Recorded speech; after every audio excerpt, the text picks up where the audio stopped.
Hey, I'm Phoebe Blamey. Welcome to your happy money journey. We are going on an amazing adventure together.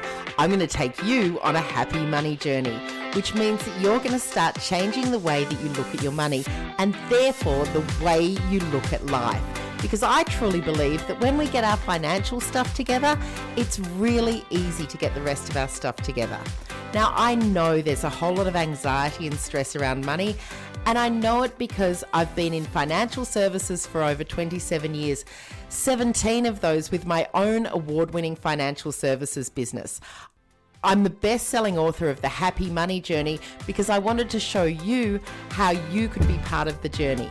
If you really want to change the way that you look and deal with your money, then this is the podcast for you. Listen in and let's start your journey.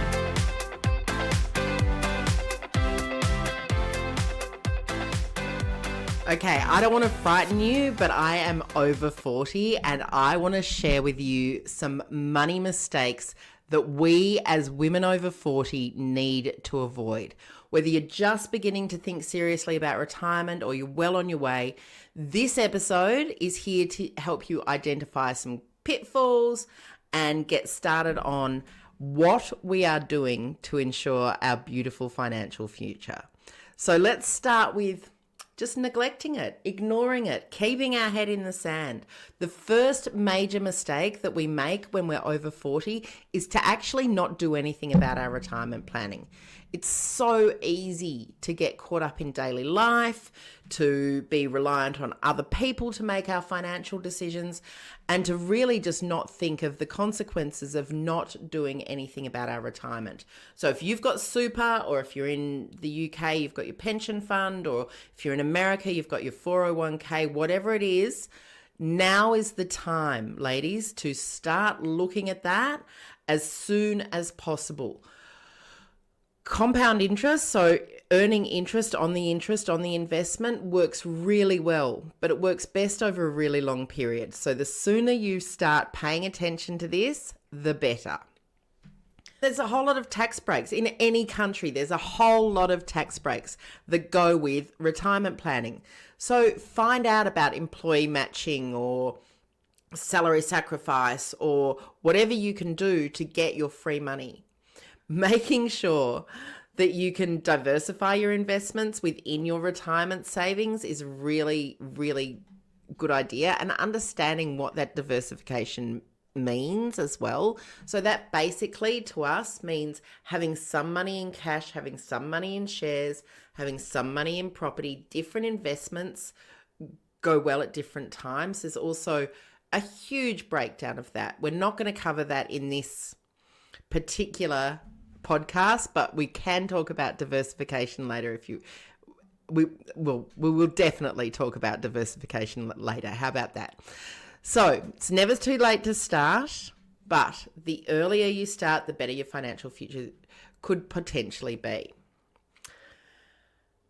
Next thing, we underestimate the cost of healthcare as we get older. So as we age, our expenses tend to rise. We're not planning on any of these sort of things, but they can really derail our financial stability. I was thinking about this the other day because a friend of mine had her knee reconstruction, which means an operation. It means physio. It means a whole lot of stuff that she has to pay for to help herself get better. Now, in America, I know that you've got your health savings accounts. We have health insurance here. I know a lot of people are off health insurance because it's so wildly expensive, but it's really worth doing a compare on your health insurance and making sure that it's got the things that you need it to get. Think of, long-term care as well, the cost of care services, how we're looking after ourselves and our health right now is really going to impact our future. So if we're not looking after ourselves, not looking after and not getting regular health checkups as well. And, I don't want to sit here and talk about, all the different healthcare tests that you can get.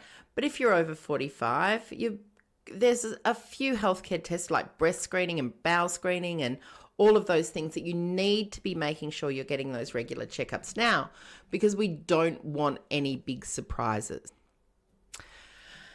Next thing, sorting out your estate planning. We are getting older. We need to have a will, ladies. We need to be able to plan where our estates are going to be, but also what's going to happen with our estate when we die, but also how things are going to be contributed, who our loved ones are, making sure that there's no legal complications, hopefully, for them after we die, but also making sure that things are set up so that they're tax effective, so that there could be a testamentary trust. There could be a lot of people recently actually have been talking about setting up a trust now. And I think that we need to understand that a testamentary trust is enacted on your death and it distributes the assets to your family and can be very tax effective. I'm not going to speak about your personal financial circumstances at all, but it is something worth bringing up with your lawyer when you're creating your will.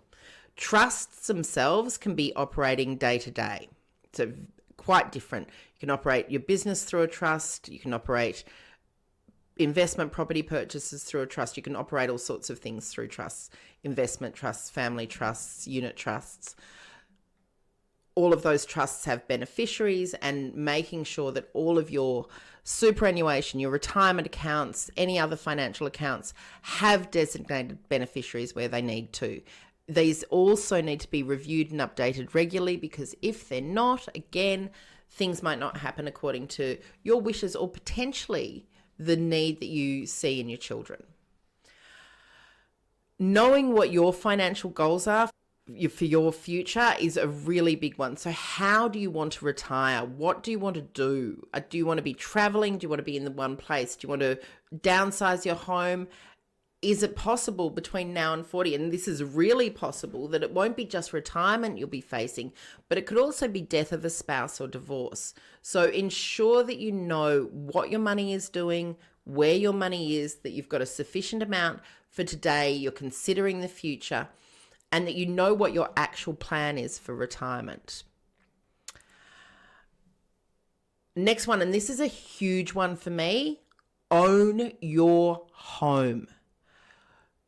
Making the best possible effort to own the place that you're going to be living in retirement, because nothing frightens me more than the story of this friend of mine, and I'm sure I've told you this one before, but this friend of mine, met him when he was in his 50s. He had the ability to buy a house, even a small place that he could have paid off within 10 years based on the rent that he's paid in the last 10 years that I've known him, or 15 years that I've known him. Could have done that. Could have easily got into a property that, maybe small, maybe not quite where he wanted to live, but he didn't have to live in it. He could have bought it as an investment and retired into it. But having something there, having some sort of home ownership, having that asset, because this is what's happening to that guy now. He was a consultant. He started to not get work. He started to not keep up with things. He started to drink too much.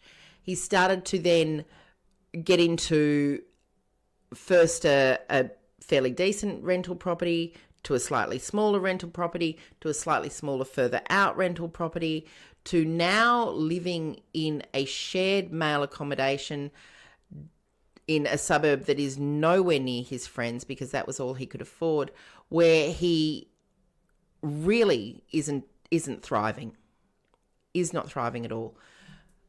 The decisions that we make today, I cannot stress this enough, the decisions that we make today around home ownership, around thinking this isn't for me, it's too hard, it's something that's going to be difficult, can really have major impact in your future. We do have a rising homelessness of women, in particular over 50. Please, if you can consider it in any way, consider owning your own home. I've got another story where a friend of mine has been unable to do that for herself, but has these great kids. So her kids all jumbled together and all put together some money and got everything sorted for her and bought a place that she could live in. Again, it's not huge, but it's hers. She's living without fear of rent rises, of rate rises, of anything, because she's got somewhere where she's secure. And that security to me is so important.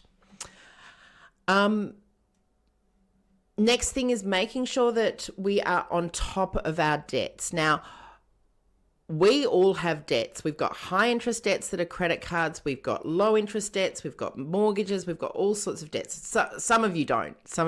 But let's say all of us have some sort of debt. So making debt a priority, making sure that you've got some sort of action plan around debt. And if you don't, I want you to jump into our debt destruction course because it's fabulous and will really help you get rid of your debt. It's a time thing. There's a whole lot of stuff you can do about it, but make sure by the time you retire, you're not having debt. So let's just recap for a moment. These are the things. We want to make sure that we want to avoid going into our 40s. We want to make sure that we're on top of our retirement savings. We're maximising our contributions and we're doing the best that we can. We want to make sure that we understand that we've got to put some money aside for healthcare. We've got to have a plan around our future healthcare. We want to make sure that we've got our wills in order and that our estate plan and everything is up to date. We want to know what our retirement goals are so that we're clear on what we need to go into retirement. We want to own our own home and we want to make sure that our debt is as low as possible. So whatever your consideration is, whatever you need, make sure that you're doing the things that are going to serve you and serve you best of all. And you know what? That applies whether you're a stay-at-home mum or a business executive. We can all do something more to make sure that we're serving ourselves so that we're looking after our financial future. Good luck with it. And more than anything, enjoy the journey. Thanks for listening.